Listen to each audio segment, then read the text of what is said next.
cidadania, educação, comunidade, saúde, comunicação, universidade, cultura, debate. Cidadania em debate. Boa noite. Estamos começando mais uma Cidadania em Debate aqui pela FURB TV. E no programa de hoje, vamos falar sobre a cultura brasileira estudada pelos americanos e ministrada por um brasileiro.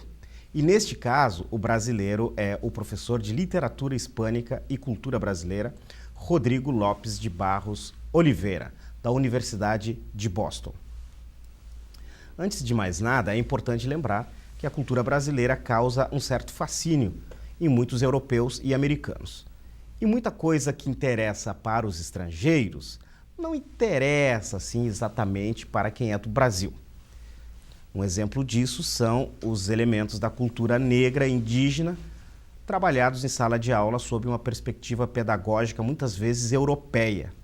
Portanto, para um brasileiro trabalhar cultura brasileira fora do Brasil, o enfoque deve ser diferente do que se aplica aqui.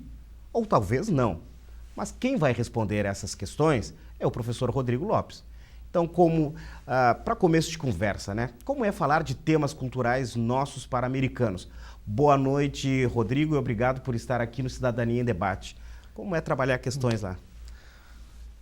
Boa noite, Carlos. Agradeço ao convite de estar aqui falando com vocês. E, bom, é uma experiência interessantíssima, né? Porque muitas vezes, dentro da sala de aula, que é o meu caso, dando cursos de literatura brasileira e cinema brasileiro para estudantes, a maioria norte-americanos, e muitas vezes estudantes que não falam português, porque alguns dos cursos são em inglês para pessoas que não dominam o idioma, mas têm interesse em aprender a cultura. É uma experiência muitas vezes eletrizante, porque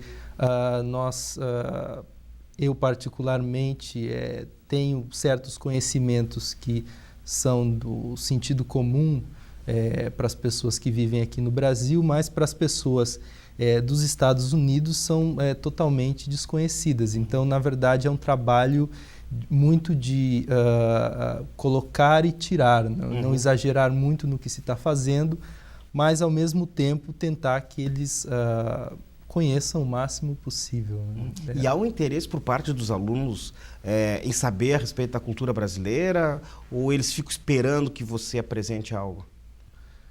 Olha, os cursos são oferecidos e os estudantes se matriculam. Né? Então, e geralmente os cursos têm uma quantidade razoável de estudantes, não são cursos que são cancelados por falta de estudantes.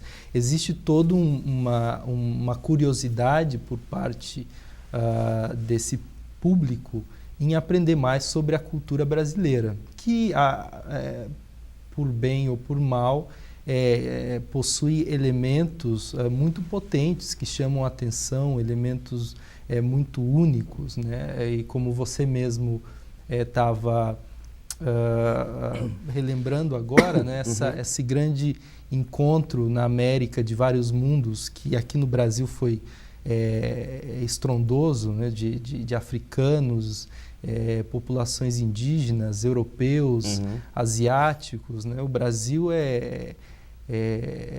tem essa grande colisão de mundos. Então, isso chama muito a atenção. Eles já têm muito no imaginário essa coisa, o brasileiro é questão só de carnaval e futebol, ou vai um pouco além, quando num primeiro momento, nesses primeiros encontros? Olha, talvez eles tenham esse imaginário que é perpassado pela mídia de massas, né? Que o Brasil possui somente esses aspectos mais carnavalescos. Mas eu tento dar, na medida dos meus estudos, um aspecto do Brasil como um espaço da modernidade. Né? Eu vejo o Brasil como um espaço do moderno, onde o moderno talvez tenha atingido um dos seus maiores, uma das suas maiores manifestações, né? Uma das maiores manifestações da modernidade talvez tenha acontecido nesse país. Então, eu tento dar essa visão, né? Como ver o Brasil como um país onde a modernidade está em alvoroço, né? Está por toda parte, né? É aquela famosa frase, né? O Brasil é um país condenado ao moderno. Essa é a visão que eu tento passar, né? Como estudar o Brasil como um fenômeno particular de um mundo global. Ô Rodrigo, quando você você falou aqui, trabalha com cinema e trabalha com literatura, como o americano, de um modo geral, vê o cinema brasileiro? Olha, o cinema brasileiro, pelo menos para essa geração que eu ensino, né, que são estudantes na faixa de 20 e poucos anos, eles foram muito marcados por esse cinema brasileiro de Cidade de Deus, não é? Tropa de Elite, né? Esse cinema de ação que se tentou criar no Brasil. Mas é claro, esse não é o cinema que eu estou interessado em ensinar para eles. Então são seminários, né? E a abordagem que eu tento tomar que eu sou obrigado, eu vou falar para, como Lacan dizia, eu vou falar para não idiotas, né? A ideia de que você tem que manter o discurso no nível mais alto possível.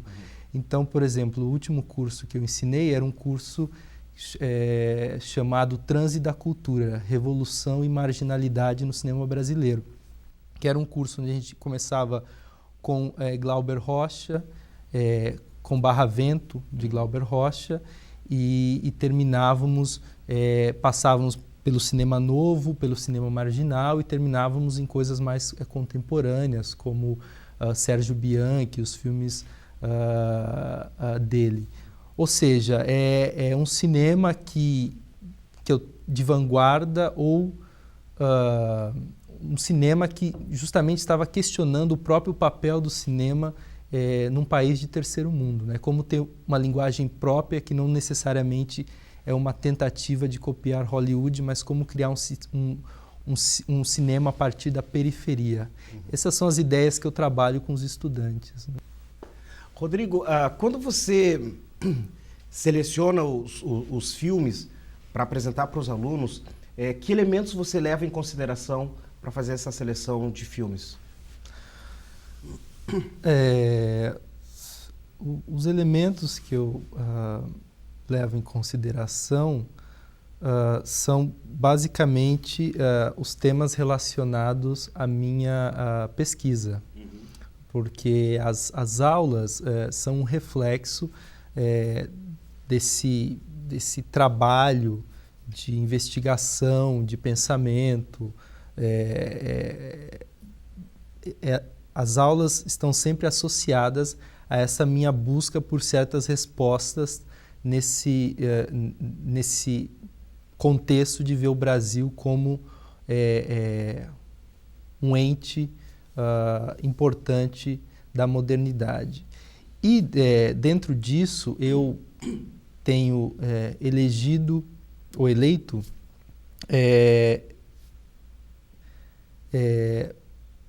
certas produções cinematográficas que eu acredito que basicamente buscaram mostrar como a modernidade no Brasil ela se dá de uma forma peculiar e ao mesmo tempo engajada com o que estava acontecendo na Europa e também em outras partes do terceiro mundo, como em Cuba e na África. Então, por exemplo, o cinema do Glauber é importantíssimo porque ele é um diálogo direto com o cinema europeu, mas ao mesmo tempo tentando criar uma linguagem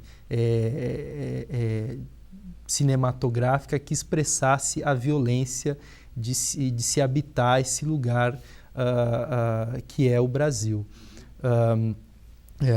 Mas não somente eu fico nele, como por exemplo o cinema marginal, filmes como O Bandido da Luz Vermelha, também que lidavam com essa ideia do que é o terceiro mundo, né?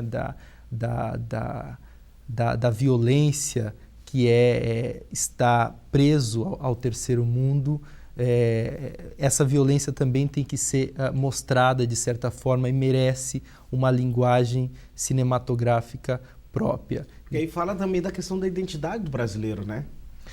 Ou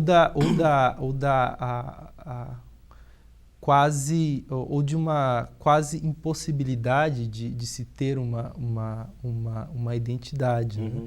Como a ideia de que no Brasil a identidade talvez só possa existir como um fragmento, a identidade só possa existir como uma reação desesperada à violência, né? Você tem nesses muitos filmes, por exemplo, do cinema marginal, esses filmes são habitados com personagens que têm uma ânsia de destruição tremenda, né? Como se o único possível fosse destruir isso aqui, porque como está, é impossível que funcione. É algo que se vê presente nesse cinema. E até isso pode ser levado a identidades que parecem completamente alheias ao trópico, né? Por exemplo, o cinema do Zé do Caixão, por exemplo, né? Que esse ser vampírico, né? Presente no trópico, né? O Ivan Cardoso tem um filme também que chama Nosferatu no Brasil, não é? Que também trabalha com essa ideia desse ser vampírico que vem da Europa e como ele pode ser adaptado ao trópico, né? Ou como ele reage ao trópico. Aqui no Brasil, né? Então há uma busca de identidade, mas é quase uma busca perdida que eu vejo nesse tipo de cinema. Nós estamos conversando com o professor Rodrigo Lopes e a gente está falando aqui da questão cultural do Brasil a partir de uma perspectiva do cinema. E no próximo bloco a gente vai falar de cultura brasileira nos Estados Unidos, também pelo olhar da literatura. A gente já volta.